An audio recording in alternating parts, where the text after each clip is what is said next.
La otra esquina. Tu comunidad, tu voz, tu esquina.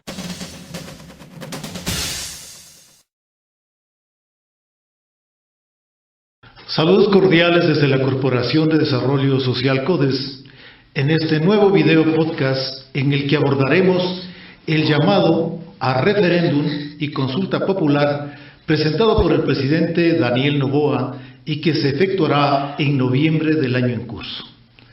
Damos la bienvenida a nuestros invitados, la señora Rosa Ponce Armijos y el doctor Miguel Wambo Llerena. La señora Rosa Ponce Armijos es ingeniera de empresas, ingeniera en gestión en gobiernos seccionales, tiene un posgrado en gerencia empresarial, fue docente universitaria, investigadora, gestora social, ha ejercido varios cargos públicos y otros de elección popular. El señor Miguel Wambo Llerena es doctor en jurisprudencia con varios posgrados, ex juez de la Corte de Justicia de Chimborazo, docente universitario e investigador. Les damos la bienvenida y por favor les pedimos sus palabras iniciales. Rosita, adelante. Bueno, muchas gracias. Mi felicitación por este espacio que a no dudar causará impacto en la sociedad, en la gente que habita este hermoso territorio y que luego de todos estos cambios y de todas estas propuestas, lo que queremos es un mejor país, un Ecuador fuerte y un Ecuador unido. Muchas gracias. Miguel, por favor. Un agradecimiento a la Corporación de Desarrollo CODES por esta oportunidad de llegar a la comunidad para que se escuchen las voces. Creo que la educación a todo nivel es fundamental y en momentos en los cuales el país está inmerso en un nuevo proceso, el que la ciudadanía pueda tener diferentes puntos de vista para enriquecer e ir a las urnas con conciencia, creo que es lo fundamental en este proceso y eso hay que reconocer de ustedes. Muchas gracias. Iniciamos ya en el tema.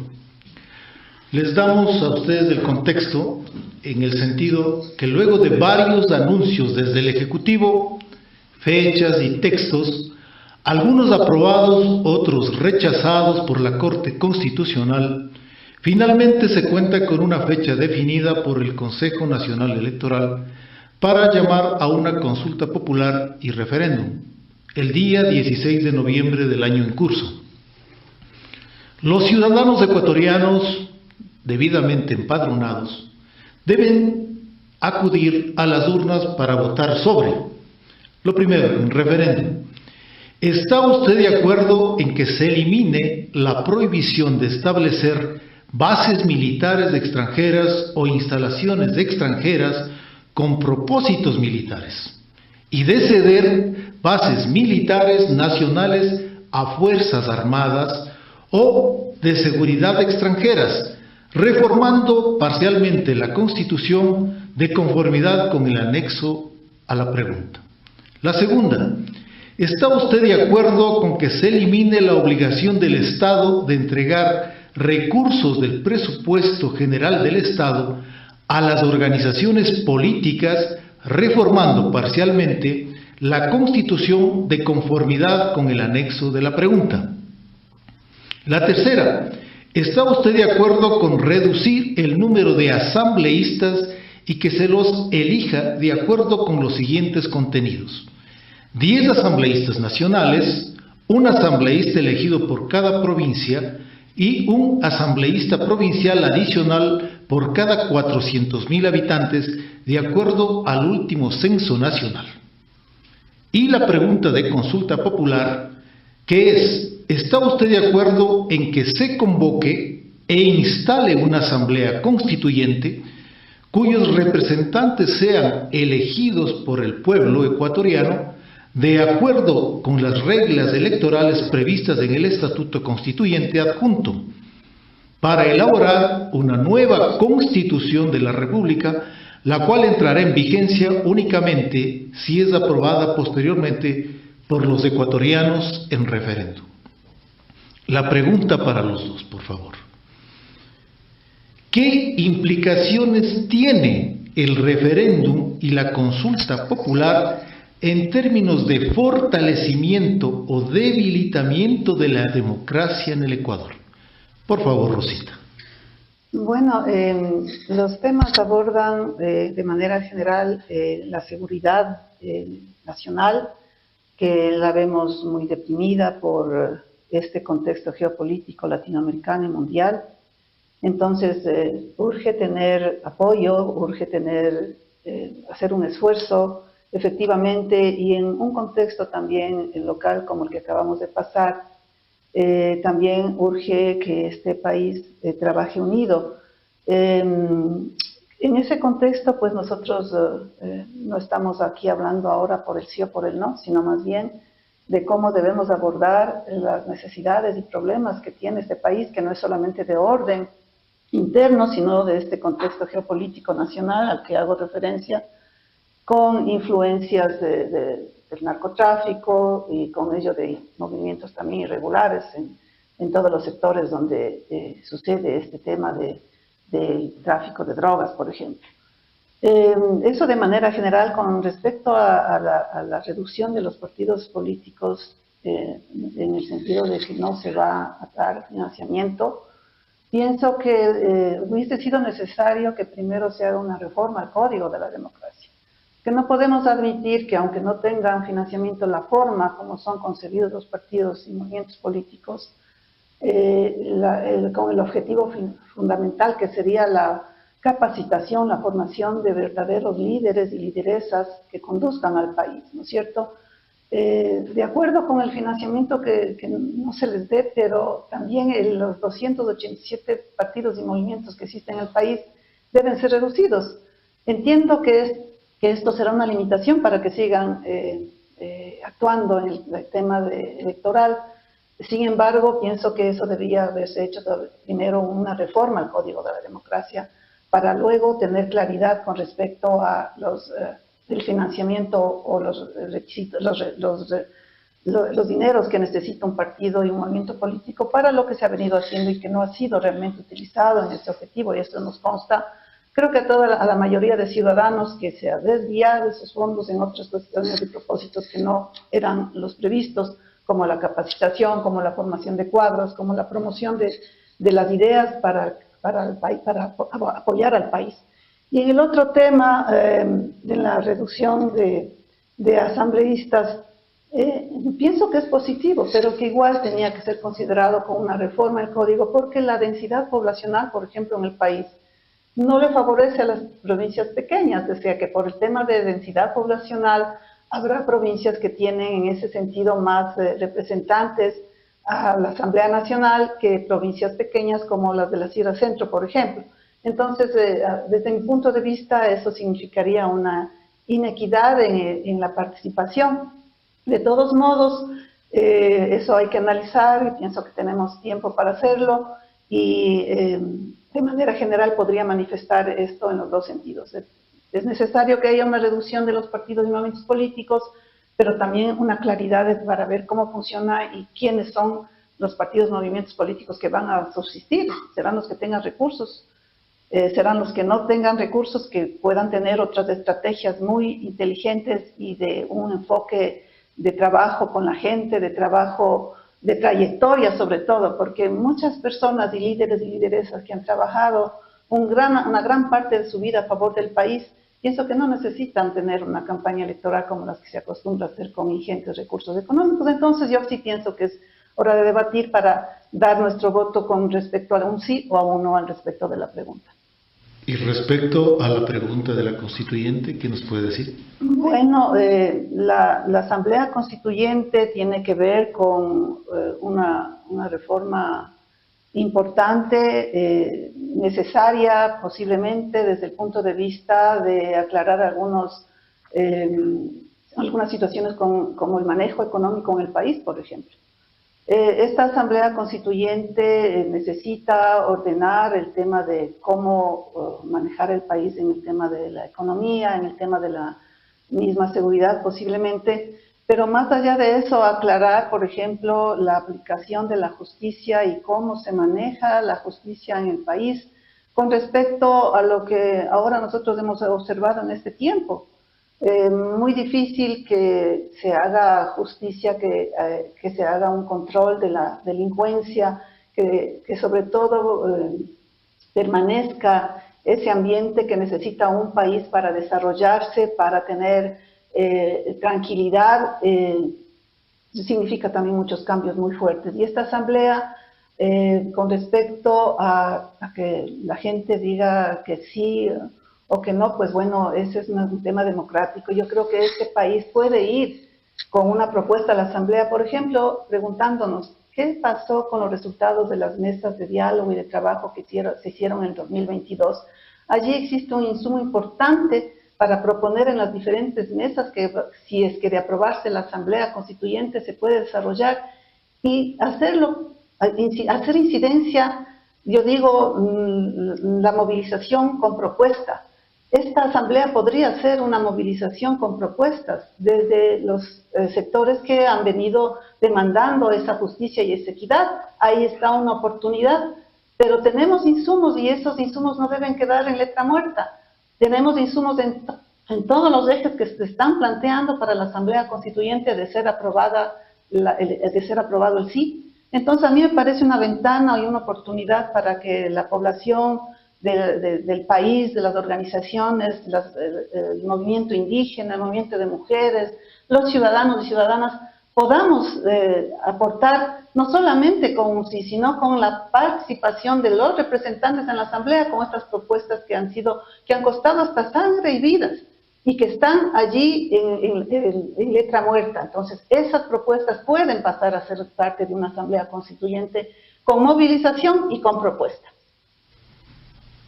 Muchas gracias. Miguel, la misma pregunta.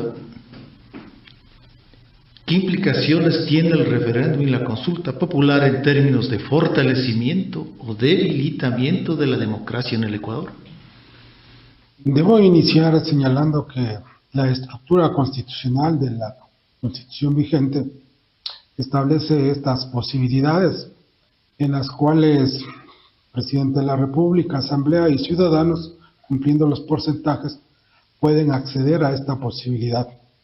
Y debemos hacer una diferencia desde el ámbito jurídico, que cuando nos referimos al tema de la convocatoria a una posible constituyente, estamos hablando de una consulta popular, mientras cuando hablamos de una reforma parcial, como se establece respecto a las posibilidades de la implementación de las bases militares extranjeras, al tema de la reducción de los representantes populares y a la eliminación económica de aporte a los partidos y movimientos políticos, nos referimos a un referéndum.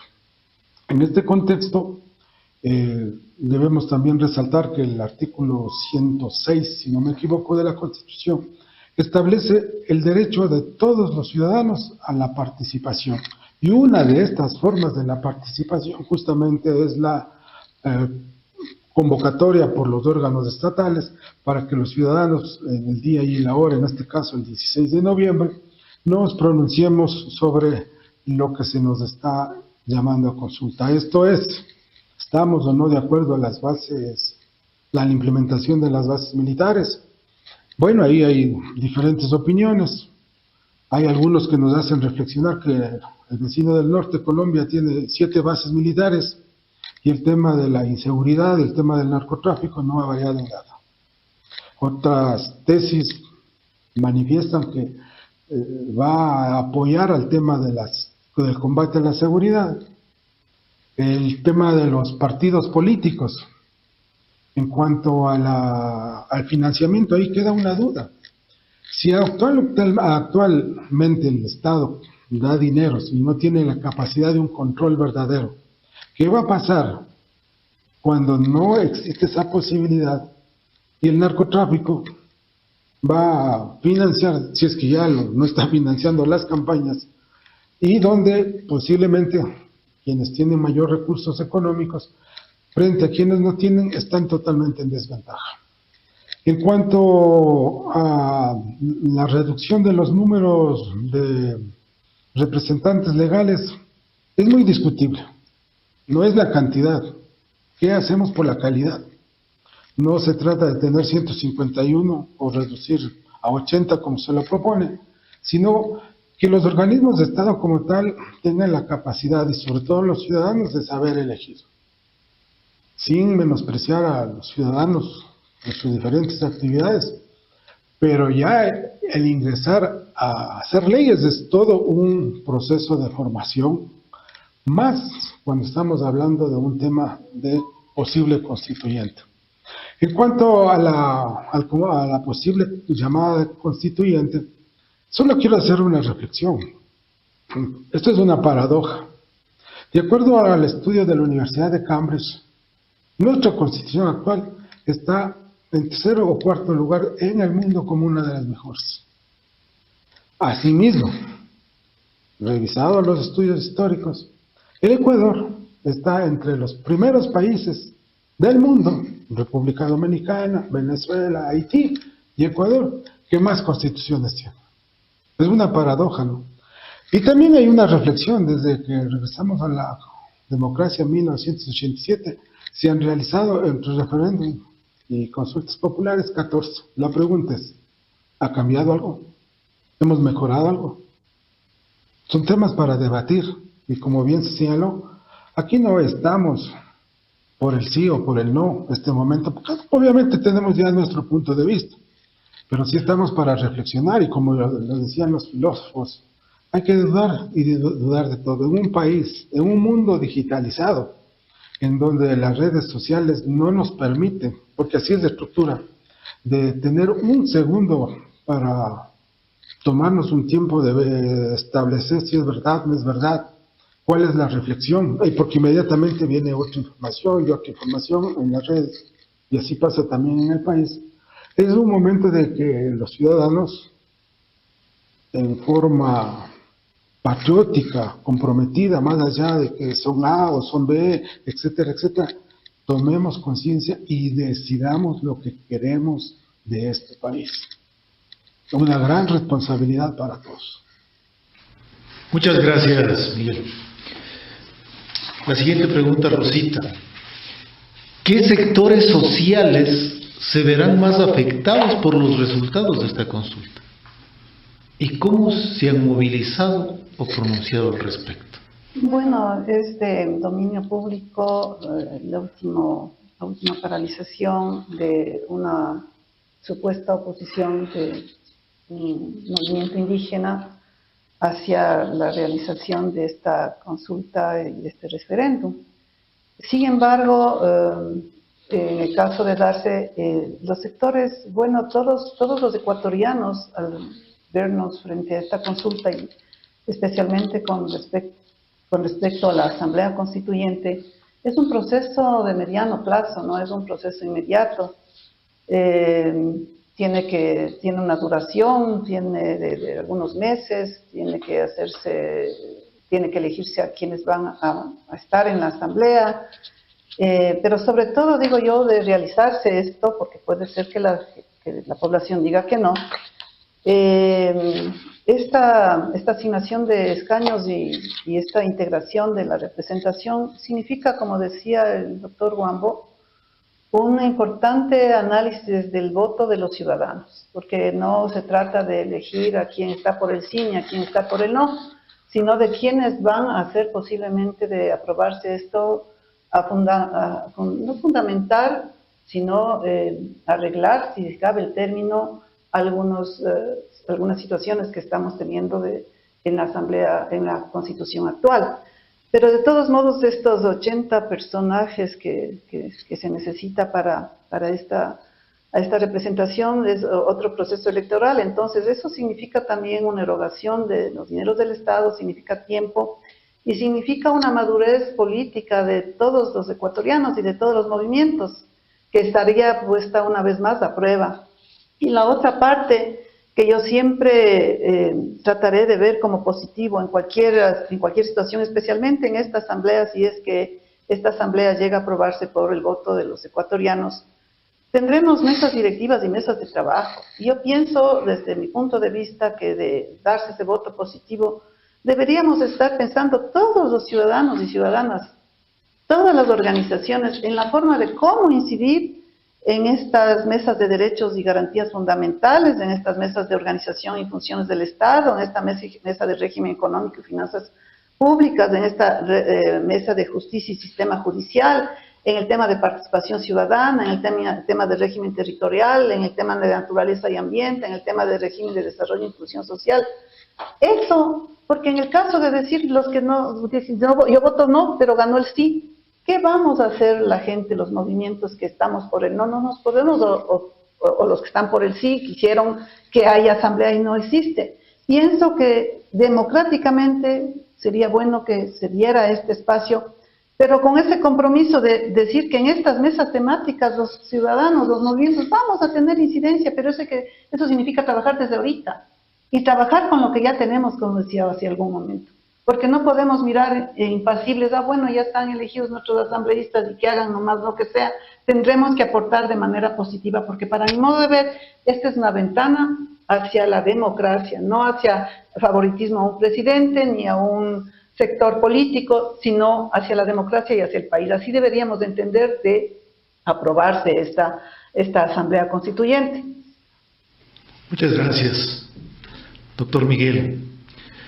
Existe desde el punto de vista jurídico inconstitucionalidades en el proceso de convocatoria, en el contenido de las preguntas de la consulta popular y referéndum. La Constitución del Ecuador, vigente desde el 2008, establece un marco que debe respetarse y ceñirse. Ya había señalado que el señor presidente de la República, en el artículo 444, tiene esa posibilidad de hacer esta convocatoria, este llamado para una constituyente. Y obviamente hay pasos que se debe seguir, y estos pasos son el decreto, que en este caso es el decreto 153, que inicialmente fue remitido a la Corte, al Consejo Nacional Electoral, cuando debía habérselo hecho a la Corte Constitucional. Ese es el camino a seguir. Ventajosamente, el Consejo Nacional Electoral remitió para el trámite correspondiente a la Corte Constitucional, con lo cual se enmendó este lapsus, se produjo, y una vez que tuvo en su poder y abocó conocimiento la Corte Constitucional, hizo el análisis previo correspondiente, en el que en definitiva desechó algunas preguntas también que estaban incorporadas para terminar con las propuestas finales que ya conocemos, las tres de reforma parcial y la convocatoria a la Asamblea Constituyente. En definitiva, si vemos desde el ámbito jurídico, tenemos el decreto del presidente, tenemos el dictamen previo de la Corte Constitucional, tenemos la convocatoria que se ha realizado, y todo esto hace que formalmente esté dentro de los parámetros de lo que se ha interrogado, es decir, que cumple el tema de la constitucionalidad, por lo cual formalmente no hay ningún asunto de establecer alguna inconstitucionalidad en cuanto al planteamiento por el cual los ecuatorianos hemos sido convocados para las urnas este 16 de noviembre para pronunciarnos sobre la consulta y el referéndum. Muchas gracias. Me parece que queda bastante claro. La pregunta para los dos igualmente. ¿Hasta qué punto esta consulta y referéndum puede considerarse una herramienta de legitimación política del gobierno actual? Rosita. Bueno, no sé si decir entre comillas, normalmente estos referéndums, estas consultas ha servido para ratificar la simpatía o antipatía que determinados o el pueblo en general puede tener a favor o en contra de un gobierno. Normalmente ha sido como una calificación. Yo pienso que este es un momento especial para el país y que más allá de un sí o un no puede calificar la ejecución en este tiempo de gobierno con respecto a lo hecho por el presidente y el equipo que está ahora en el gobierno, debe ser para reflexionar realmente sobre el presente y el futuro de nuestro país. Entonces, yo me temo que quisiera que no suceda que esta campaña o en este corto tiempo pueda servir para ratificar hacia la simpatía o antipatía al presidente de la República, sino más bien, como decía, y esta es la tercera vez que repito, se mire como una ventana de oportunidades con respecto a la Asamblea, por ejemplo, y a los otros cambios que habrá que pensar muy bien con respecto a la reducción de asambleístas, con respecto a la reducción de partidos políticos y obviamente del financiamiento que tiene que ver con ellos, a un tema muy importante que es esta consulta, porque de ello depende estos cambios, y yo siempre me mantendré en que lejos de decir sí, bueno, si quiere decir sí, pero ¿qué quiero que hagan con la Asamblea? ¿Qué quiero que hagan en la Asamblea? ¿Quién va? Aquí veo que hay un artículo en el reglamento con respecto a cómo debe funcionar la Asamblea Constituyente, y dice que la Asamblea Constituyente publicará semanalmente un boletín de avance, así como el registro de asistencia y etcétera. Entonces, los ciudadanos deberíamos de darse eso, estar permanentemente ya preparados para decir, bueno, que nos entreguen ese boletín.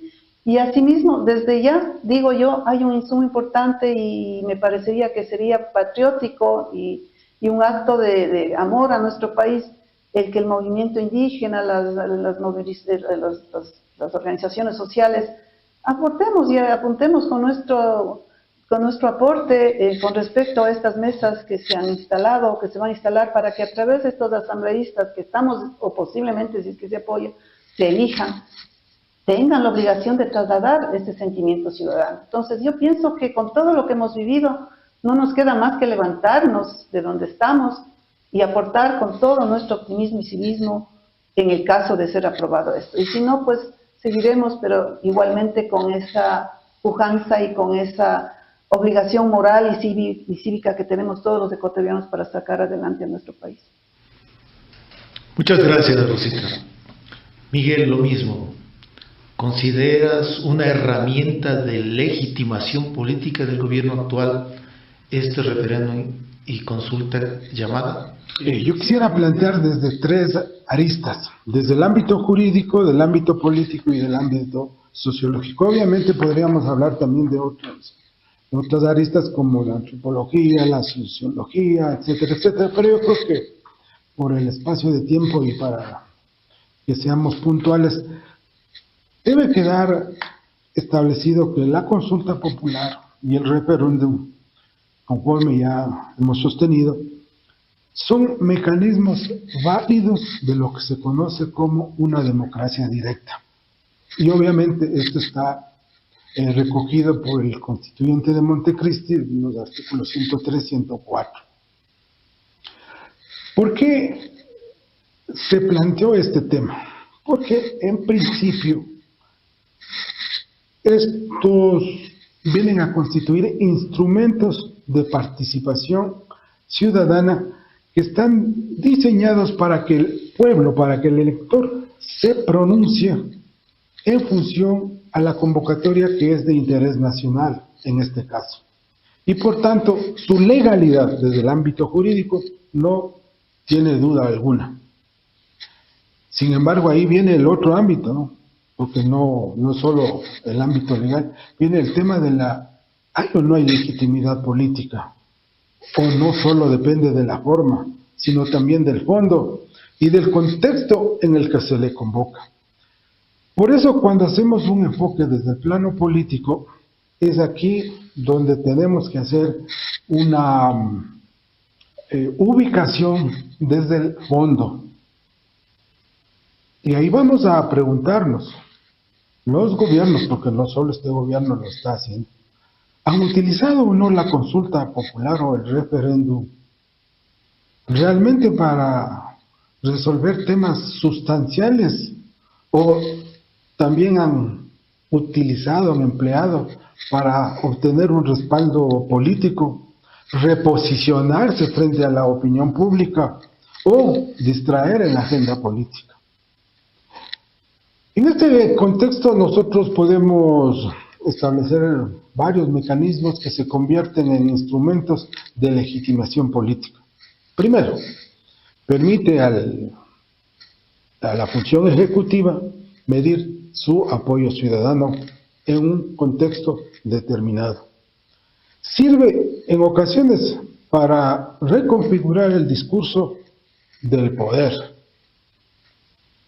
Y obviamente podemos estar en un escenario coyuntural que corresponda a la baja aprobación que tiene en este momento o a la crisis institucional. Por lo tanto, en este ámbito puedo decir que obviamente la consulta, el referéndum, es una herramienta política, aunque eso no va a invalidar como un mecanismo democrático que habíamos señalado. Simplemente se queda en la coyuntura del uso y la oportunidad que el poder en su momento lo hace.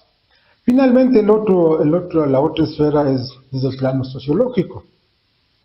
La legitimación como tal no solo proviene de ir y consignar el voto en las urnas por los ciudadanos, sino por la percepción que la ciudadanía tiene del proceso transparente, necesario, beneficioso. Si la población logra establecer que la consulta popular responde a intereses partidarios, a intereses coyunturales, a intereses grupales, etcétera, etcétera, es obviamente que esa legitimación se convierte en una manipulación simbólica. En cambio, si la misma población logra percibir que es un acto de empoderamiento ciudadano que refuerza la legitimidad del sistema político en su conjunto, estamos dentro de otro aspecto. De esta manera, podemos ver los enfoques desde el ámbito legal, desde el ámbito político y desde el ámbito sociológico. Muchas gracias por su respuesta. La siguiente pregunta también para los dos, y es algo preocupante. ¿El país soportará 2 años de inestabilidad e incertidumbre que conlleva este llamado a las urnas por las etapas que deben completarse? Rosita. Bueno, yo pienso que una vez que esta consulta popular y el referéndum indistintamente de su respuesta, y en el caso de la consulta popular, si partimos de un supuesto de una respuesta no mayoritaria del pueblo ecuatoriano, pienso que esa posible situación que usted manifiesta en el tema de qué es lo que va a pasar, que soportará esta situación 1 año, 2 años el Ecuador, pienso que estaría sin respuesta, pero en el caso de que sea la respuesta un sí, yo pienso que también sería como una validación de lo que se quiere hacer. Y esa validación, entiendo que el pueblo ecuatoriano, con la madurez que nos caracteriza en muchos aspectos, especialmente en lograr, por ejemplo, superar esta división que se ha pretendido hacer o que es el resultado de movilizaciones. Nosotros hemos visto cómo hemos superado eso como población, como ecuatorianos. Yo digo de un lado a otro y esa situación pienso que va a favorecer en el sentido de que si se aprueba un sí, tendremos que aportar, no nos quedaría de otra manera más que con estas situaciones que se da de una democracia directa a través de estas mesas y a través de los asambleístas.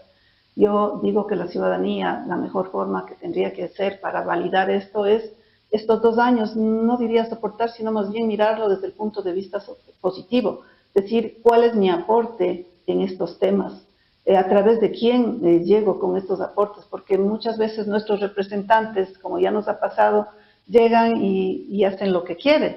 Entonces yo pienso que más bien en ese caso hay que ir pensando si es que existe una respuesta del no, pues la población se ha manifestado y no se realizará esta consulta popular.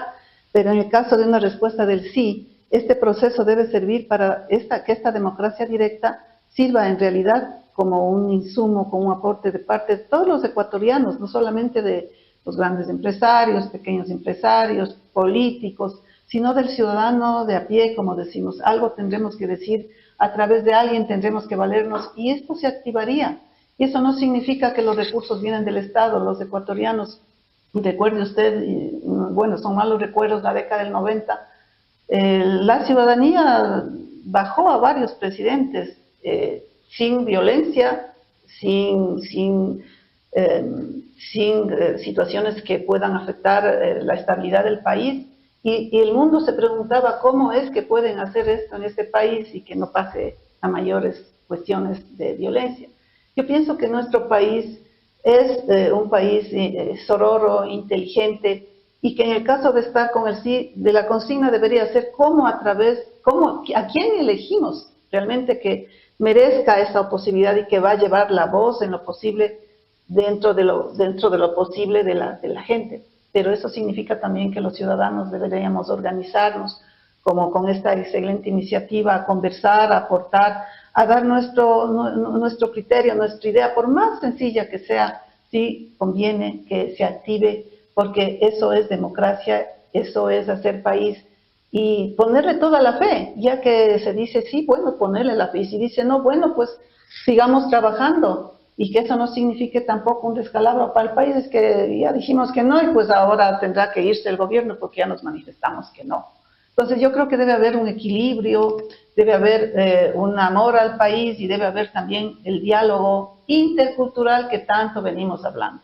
La plurinacionalidad por un lado, la interculturalidad para todos, que es lo que nosotros tenemos que hacer. No nos queda más, independientemente de cuáles sean los resultados.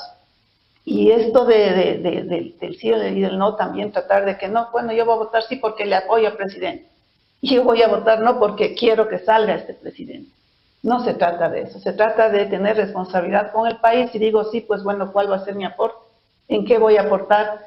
Y claro, el recurso del Estado para gastar, para invertir en este proceso de la Asamblea, sí va a ser también algo que hay que controlar, porque de parte de la ciudadanía, ¿no es cierto?, vamos a tener que hacer este esfuerzo, vamos a tener que aportar, y si en el caso del no, pues tendremos que ser igual demócratas, tendremos que ser responsables y continuar con lo que tenemos hasta ahora, con la Constitución que tenemos, y trabajar como siempre lo hemos hecho en beneficio del país.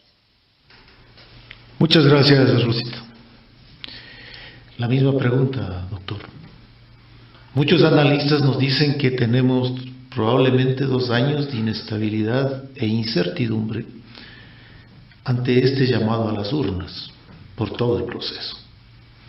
Efectivamente, el primer panorama que tenemos es el 16 de noviembre, donde se va a decidir si procede o no el llamado a una constituyente. En la hipótesis de que el pueblo ecuatoriano se pronuncie por el sí, tendremos una nueva convocatoria para nominar a los constituyentes. Posteriormente, al final del trabajo de ellos, nuevamente seremos convocados a las urnas para aprobar o negar esa constitución. Y ahí puede ocurrir en este escenario lo que pasó en Chile. Chile siguió este mismo camino y al momento de ir a aprobar la constitución dijo no, y quedamos nuevamente en un proceso para retomar y retornar al origen, que es una de las posibilidades. Cada una de estas convocatorias al país le cuesta $70 millones. Por 3 son $210 millones más o menos del presupuesto nacional, para que tengamos una visión objetiva y clara de lo que tiene el costo económico al erario nacional, en definitiva a los ecuatorianos, sea que procedamos o no a rendir cuentas en el SRI por el ejercicio económico, pero indirectamente hay impuestos que igual cancelamos. Ya en el tema central, es obvio, como había señalado antes, no solo nos vamos a enmarcar en el tema electoral o en el tema jurídico, hay otros factores, y uno de los factores fundamentales del tema económico. Los inversionistas van a regiones, a países donde hay seguridad jurídica.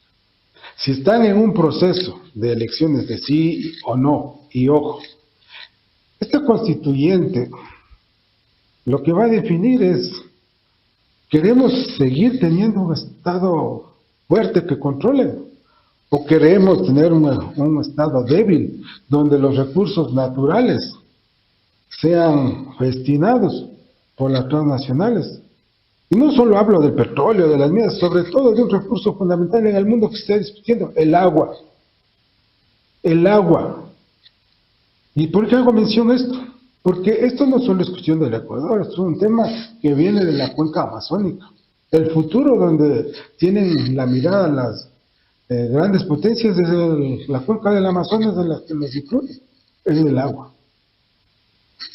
Pero yo pregunto, ¿no? Como se sostenía, un inversionista que ve en un país que está en elecciones, etcétera, no va a venir a invertir, pues. Sin embargo, yo sí creo que se debería fortalecer la inversión local, porque al final la inversión tan llamada inversión extranjera simplemente son capitales golondrinas. Medio está asustado, cogen su dinero y se van, y nos dejan complicados. En cambio, la inversión local es permanente, es constante. Es obvio que en este lapso, si es que se produce de 2 años, el gobierno como tal deberá arbitrar las medidas correspondientes para que el equilibrio económico y sobre todo la protección a la dolarización no tenga mayor impacto. Por lo tanto, es evidente que se va a generar un periodo de inestabilidad, más inclusive en el tema económico, en el tema político, porque siempre va a haber 2 o 3 tesis que van a estar en pugna, porque lamentablemente en este país no hemos aprendido a escuchar, solo oímos, que es una función biológica, pero el escuchar es la posibilidad de saber qué está diciendo el otro y tener la posibilidad, siendo redundante con el término, de llegar a acuerdos fundamentales. Aquí la política se la considera como el exterminio del enemigo y no en el campo de la adversidad. Podemos tener diferencias legítimas bajo argumentos, pero eso no me hace enemigo de A, B o C. Solamente yo respeto ese criterio, más si es fundado. Porque él no me va a convencer ni yo le voy a convencer, solamente venimos a debatir qué es lo que nos falta. Y reitero, este impacto político va a tener efectos sociales y económicos, que si son manejados adecuadamente por quien está dirigiendo la función ejecutiva, serán en menor proporción. Eso es lo que yo podría finalizar en esta parte. Muchas gracias. En resumen, me voy a permitir consolidar todo lo que ustedes han aportado. Una consulta puede tener un valor político si se orienta a abordar temas estructurales. Si se logra ejecutar reformas profundas e inclusive podría aportar un fuerte capital político, si cuenta con ese respaldo ciudadano al que ustedes se han referido. Más, este llamado a consulta parte de un procedimiento jurídico institucional desastroso, ¿no? Pues se omitieron pasos claves a tal extremo que varias de las preguntas enviadas al Tribunal Constitucional las rechazó o inadmitió por redacción, por falta de claridad, por adecuación al marco normativo.